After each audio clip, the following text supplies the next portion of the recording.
Welcome back to the Deep Dive. Today, we're tackling something really fundamental from physics. It's this single idea about probabilities at the tiny molecular scale. Right, and we're going to see how it connects amazingly, like 5 totally different areas. Yeah, exactly. Things that seem unrelated, like, steam coming off water, all the way to how stars work, basically. It's a fantastic way to see the unity in physics. We're drawing from Chapter 42 of the Feynman Lectures, Volume 1, focusing on kinetic theory applications.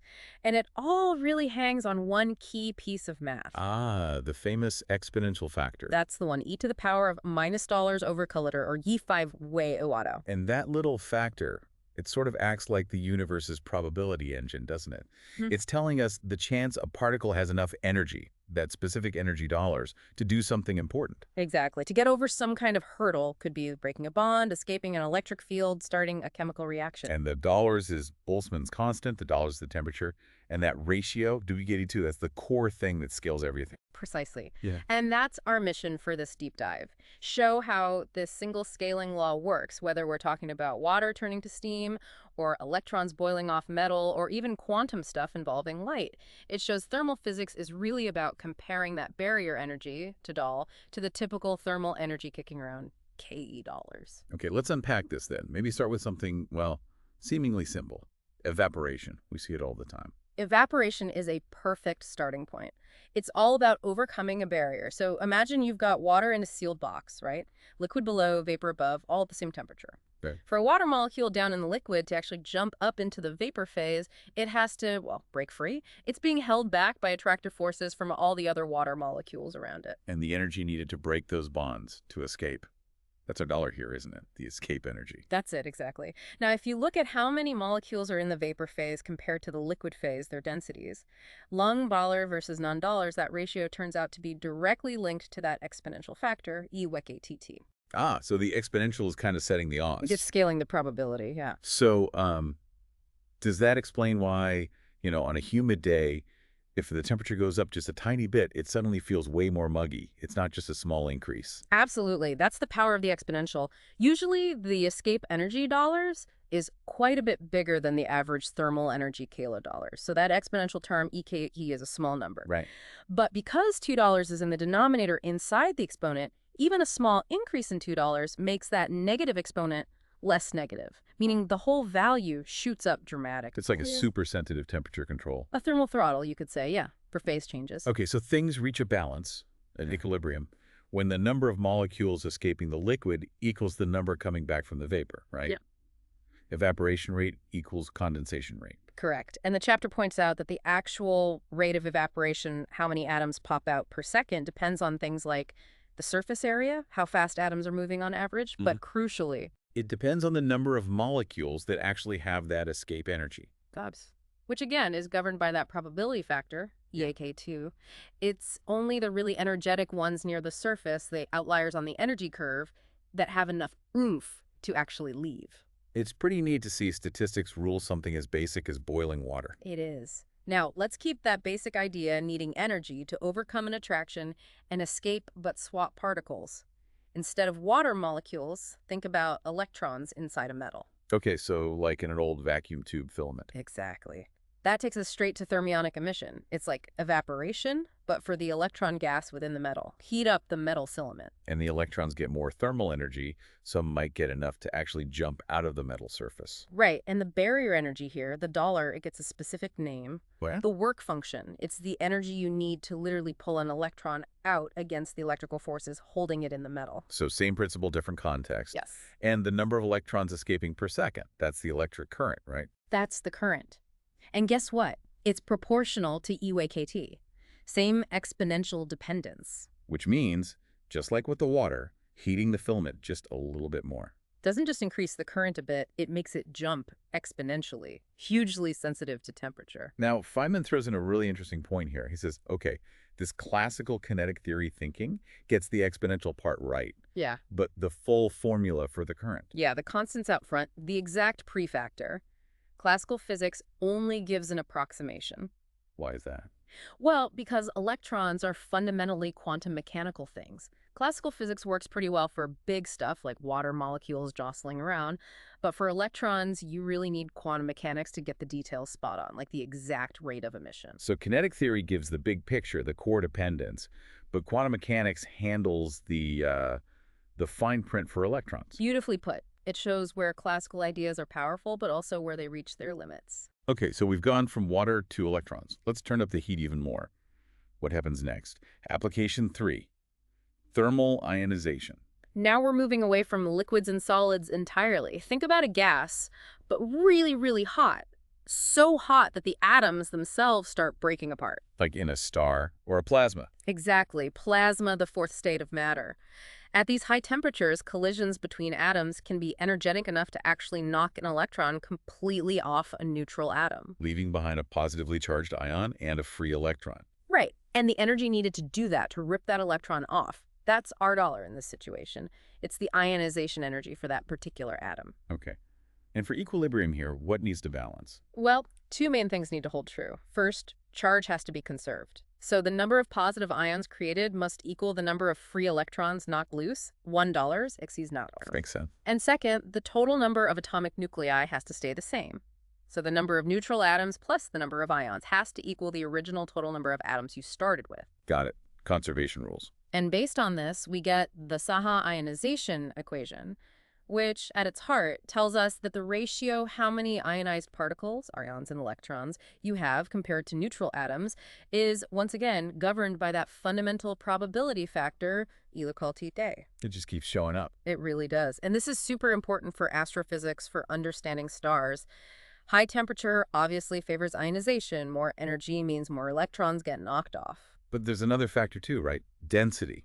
Yes, absolutely. It's also density dependent. If the gas is really dense, packed together, then a free electron and a positive ion are much more likely to bump into each other and recombine back into a neutral atom. Ah, so high density pushes things back towards neutral atoms. Exactly. So the balance, how much of the gas is ionized plasma versus neutral gas, depends on both the temperature and the density, or you could say the volume it's all contained in, like the conditions inside a star's atmosphere.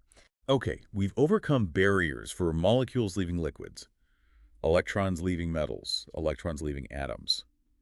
What about barriers in chemistry? Application 4, chemical kinetics. Right. Now think about two things, say atom A and atom B, that need to collide and react to form a new molecule, AB. Like building something new. Exactly. But often, just colliding isn't enough.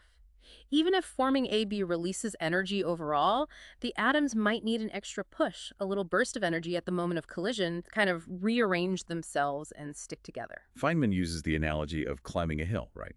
Even if the final destination to AB is downhill from the start, A plus B, you might first have to climb over a hump. Precisely.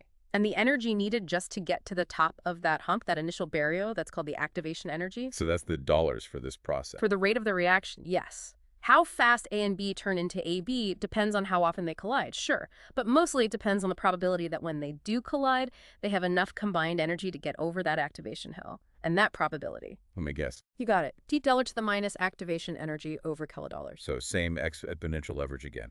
Make the hill a bit lower with a catalyst or crank up the temperature a bit. And the reaction rate speeds up dramatically. Absolutely. But here's a crucial distinction Feynman makes. Y controls the speed, the kinetics. Okay, but what about the final outcome? Like once everything settles down? That's chemical equilibrium. That's when the forward reaction, A plus B right arrow AB1, happens at the same rate as the reverse reaction, AB right arrow A plus B dot. And the final balance point, the final ratio of how much AB product you have compared to the A and B reactants, that depends on a different dollars. Exactly. The equilibrium ratio is determined by EYKT, but here, $d isn't the activation energy hill. It's the overall energy difference between the reactants, A plus B, and the product, AB. The difference in height between the starting valley and the ending valley, not the peak in between. Interesting distinction. So the hill height dictates how fast you get there, but the overall energy drop dictates how much product you have at the end. Perfect summary. Both speed and final balance are tied to kinetic theory and that exponential factor, just using dollar to mean slightly different energy barriers. Right, one more application to go. Yeah. And this one takes us firmly into the quantum world, showing these ideas were key even there. Einstein's laws of radiation. Yeah, this is fascinating. Back in 1916, Einstein actually used the principles of thermal equilibrium, the very stuff kinetic theory describes, to derive Planck's law for black body radiation, which was a cornerstone of early quantum theory. How did you do that? He imagined atoms interacting with light. An atom can be in different energy states, say a lower state dollar and a higher state dollar. And he said, okay, in thermal equilibrium, there must be a balance between processes that move atoms up in energy and processes that move them down. Okay, so what are the processes? He identified three key ones. First, absorption. An atom in the low state dollar eats a photon of the right energy and jumps up to the high state middle. Brunt transition, got it. Second, spontaneous emission. An atom that's already excited up in state dollars can just randomly decide to drop back down to state dollars, spitting out a photon as it does. Downward transition, okay. And the third one, this was the really novel insight, induced emission or stimulated emission.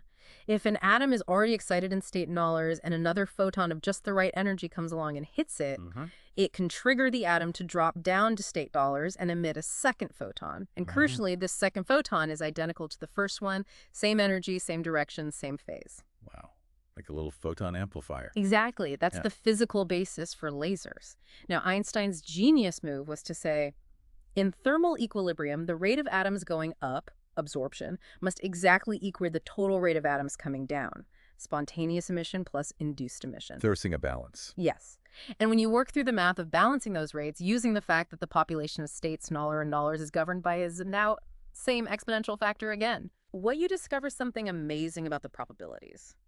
The fundamental probability for an atom to absorb a photon, going more rad or in dollar, must be exactly equal to the fundamental probability for induced emission, going $1 right R in doll. He linked the coefficients, the Beto-Bow and Ballets. Okay, that's theoretically profound. But you said induced emission is key for lasers. How does that connect? Well, here's the kicker. For induced emission to actually win out over absorption, to get more photons out than you put in, which is what you need for amplification, you need more atoms sitting up in the excited state dollar than down in the lower state doll. Right. You need more potential emitters than absorbers. But what does thermal equilibrium and BFP2 always tell us? Energy states with higher energy are always less populated than states with lower energy. The exponential factor guarantees it when things are just left to warm up normally.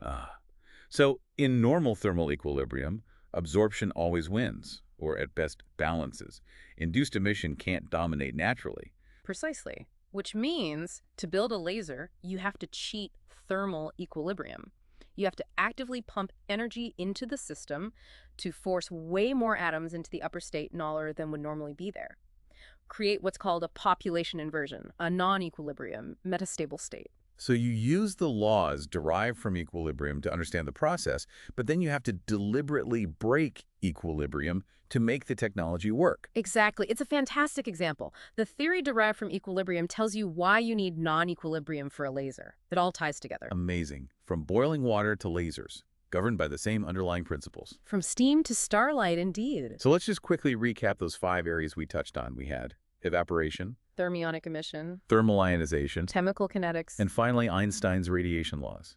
5 very different scenarios. And the thread connecting them all, the grand theme, is that ratio of probabilities. How likely is it for a particle to have enough energy dollars to overcome some barrier compared to the typical thermal energy carrier ejects? That likelihood is scaled by AG5. And that exponential scaling explains why tiny changes in temperature can have such huge, outsized effects in so many different systems. It's the universe's sensitivity knob, in a way. It shows that so much of physics boils down to comparing the energy you need with the energy you have available, statistically speaking. It really is a unifying concept. Which leads to maybe a final thought for you, the listener, to chew on.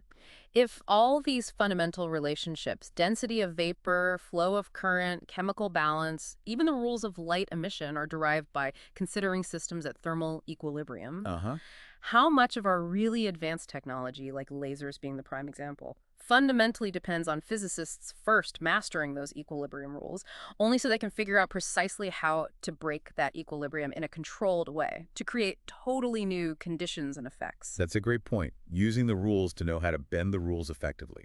Something definitely worth thinking about. Indeed. Well, thank you for submitting the source material. This was a really illuminating deep dive into kinetic theory and that powerful exponential factor. My pleasure. Always fascinating to see Feynman, connect the dots. Absolutely. We'll catch you next time on The Deep Dive.